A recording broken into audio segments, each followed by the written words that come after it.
Oh, okay, I got you. But that's going to swing back because that's empty.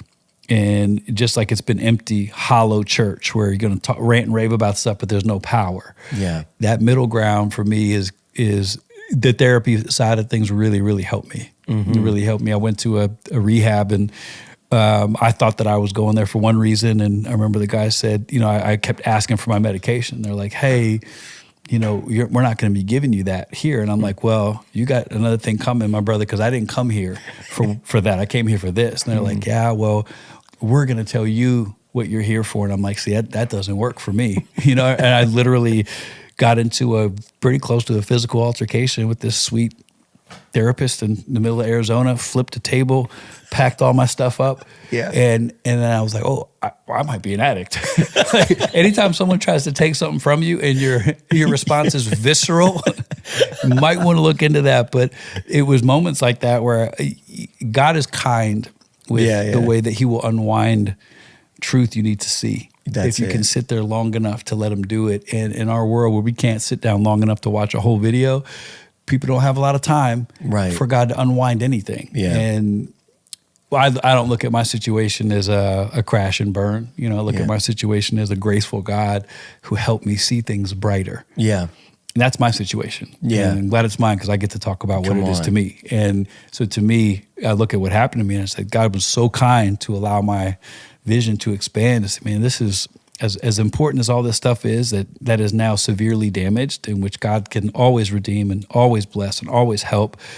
But there's some stuff in you that has to change. And so finding that balance was a beautiful thing, but you have to sit still long enough to let God do it. Yeah. And often when I talk to people, it's like, how I want to get free of this. Okay, cool. I get that.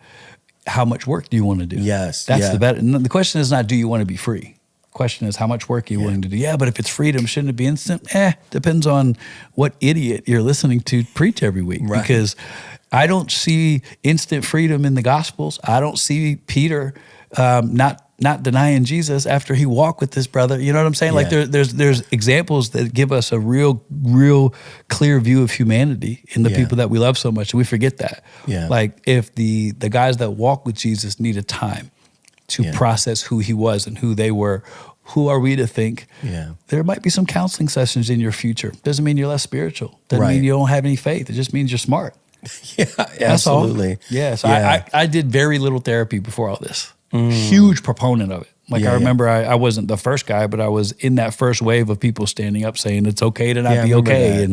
That. And but for me, it was like I don't know. I mean, I can go to a level, but there was a wall in me where I was even lying to myself. Forget about being honest with my wife, Laura, or a counselor. It's like I was too busy lying to myself to be able to even get the kind of help I needed. So there's a couple moments in there for people to even dissect their own life and forget about, are you honest with people? Yeah. I like the question, are you honest with yourself? Yeah, that's it. There's power there. Yeah, well, so many young guys, I mean, I get hundreds of messages a month from, hey, can you cast out the demon of lust?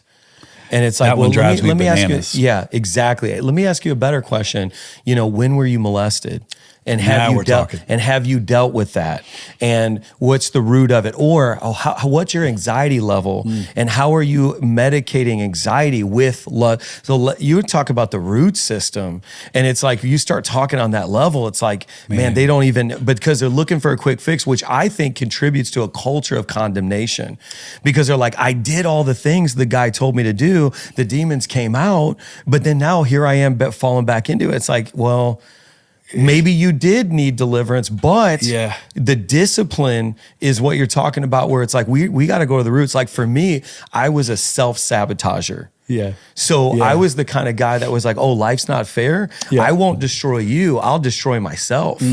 And so I was trapped in these cycles of trying, realizing things aren't working out, and then destroying myself. Yeah. And then everybody around me was a casualty of my own self-destruction, And so I was trapped in that. Yeah. And it was so much. And I feel like it's almost like this. Like this is how I've explained it before. Here in New York City, we got rats the size of cats. We do.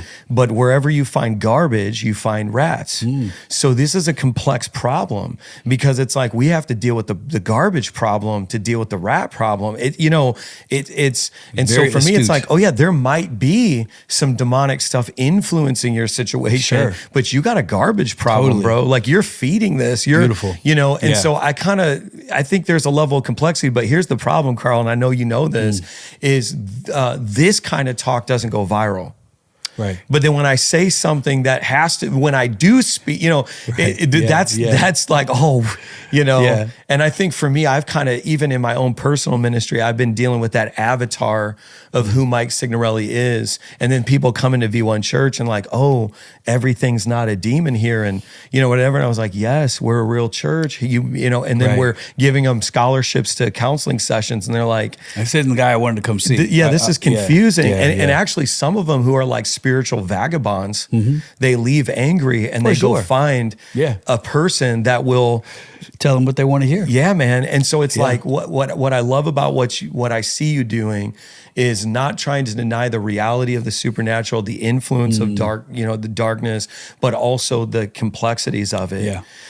Something I've been dying to ask you about, because we're kind of in the grand finale territory right now. And I've always wanted to ask you about this.